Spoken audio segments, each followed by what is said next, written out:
A global phenomenon. You remember when you look at the Fed, I think that is early last week, the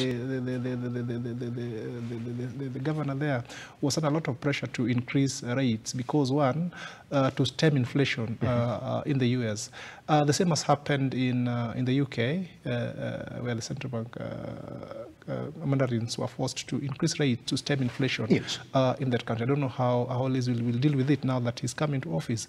We've not heard much about China because it's quite a closed economy.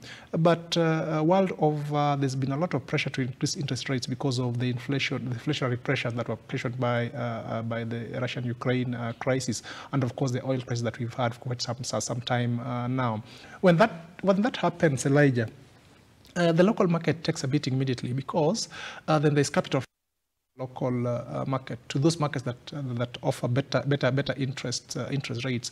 And of course, you know, Kenya is an emerging economy, and therefore it's not as lucrative as the other developed economies. So for us to attract investments, or for us to attract those funds, then our rates must be slightly above the market, maybe by 0.5 or 0.1 basis points.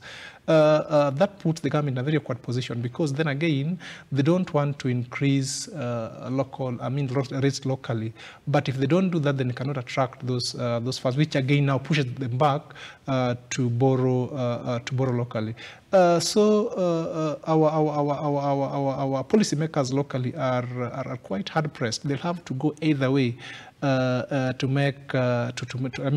attract these funds. Yes. But in my forecast, I see our bonds going above 14%, maybe 14.25 or 14.5%.